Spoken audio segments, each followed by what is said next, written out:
Ya sebenarnya ini kan sudah masuk ke ranah sudah masuk arena pidana ya. Adanya suatu orang yang merasa ada kehidupannya diganggu oleh orang lain. Nah, kalau kita bicara tentang apakah akan terjadi nanti kontradiksi hukum, ini kita lihat bahwa memang kontradiksi hukum kan selalu ada protagonis dan antagonis, pasti itu.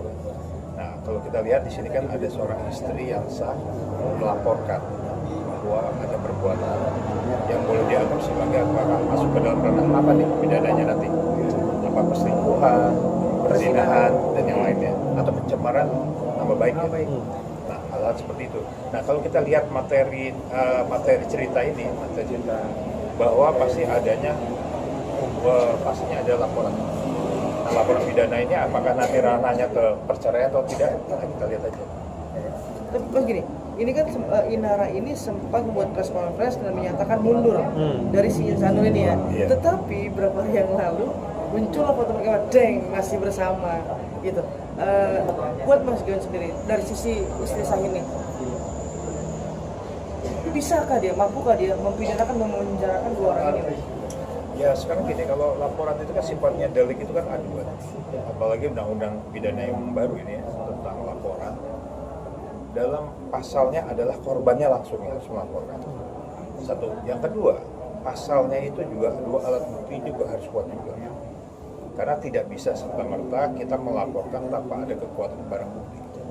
Pasti proses secara dalam peraturan undang-undang pidana yang baru untuk laporan polisi itu ini tidak seperti yang dahulu sebelumnya. Artinya ada kekuatan barang bukti sebagai kekuatannya. Nah, ketika seorang istri melaporkan seseorang, itu haknya ada. Apakah nanti dugaannya dengan alat bukti tadi, peristiwa hukumnya masuk atau tidak nanti, itu ada proses dalam penyelidikan. Tetapi hal ini kan ada satu drama ya. Nah, drama ini kan bisa dikatakan bahwa apa susahnya, saya nggak ikut-ikutan lah, saya udah nggak mau lagi. Tetapi ketika di sini ada netizennya wartawan, lebih berat lagi kita. Netizennya wartawan bisa melihat kan, wah ini benar atau tidak, konsisten atau tidak kan. Nah, ini akhirnya menjadi salah satu akhirnya viral lagi. Akhirnya diangkat lagi itu kontennya kan. Konten itu menceritakan tentang apakah betul kamu betul-betul bisa, apakah ada atau tidak. Nah, ini menjadi permasalahan. Tapi secara unsur sudah masuk ya. Saya sih nggak bilang sudah masuk, tapi kalau setidaknya kalau orang sudah ada barang bukti dua ya barang bukti macam-macam ya, bisa sebagai CCTV dengan bagaimana dengan barang bukti misalnya ada bukti pengakuan atau apa, kita kan belum tahu ya. Nah, ini nanti yang paling bahaya ketika jangan sampai terjadi ada barang bukti yang lebih dari dua bukti tadi, misalnya ada hubungan, ada foto-foto atau video yang kita tidak inginkan ya.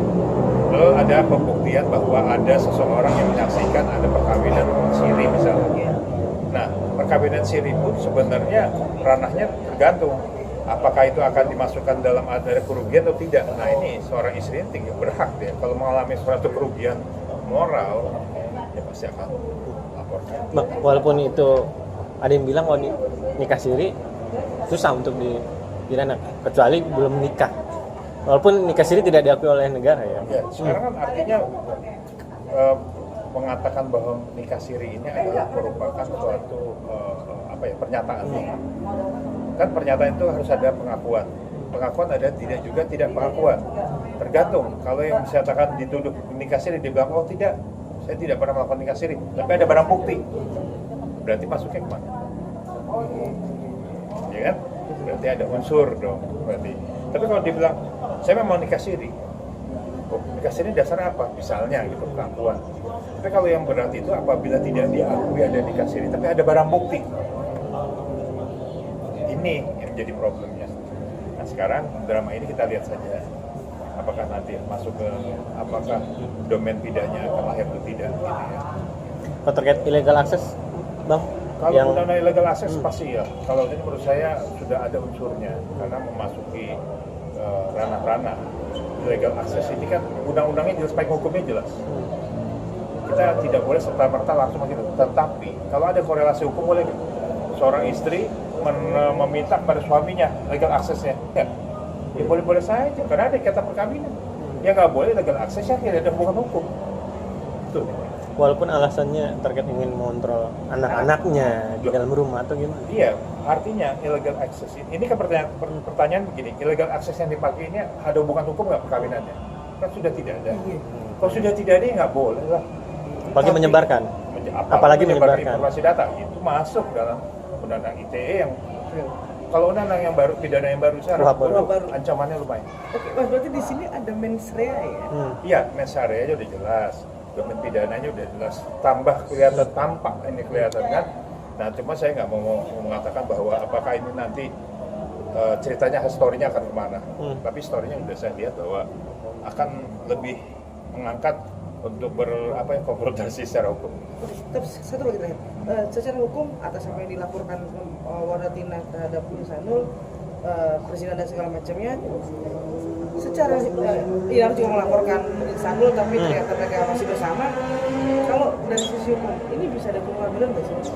Sebenarnya gini, di dalam undang-undang yang baru pidana baru ya tentang delik aduan untuk pelaporan apabila seorang yang melakukan hubungan perselingkuhan itu yang korban langsung istrinya, dia bisa masukin laporan itu, pidana itu.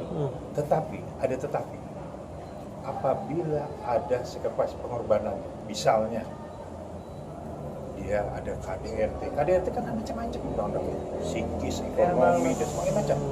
Bisa psikis, saya ini merasa suami saya kawin lagi tapi nggak tahu saya sakit jiwa. Nah loh, itu ada dampak hukum. Nah, sekarang bagaimana langkahnya? Nah, ini kan sedang dia sudah masa ada pencemaran nama baik ya, perbuatan menyenangkan. Tergantung barang bukti apa yang menjadi salah satu syarat untuk pencemaran itu lahir. Nah, itu aja. Oke, Mas ini kan sorry, pasal 279 pasal Undang-Undang Pernikahan pasal 279 ini kan maksimal ancamannya 5 tahun. Mengelabui asal usul perkawinan. Dengan ancaman hukuman Pasal 279 itu ancamannya di atas 5 tahun.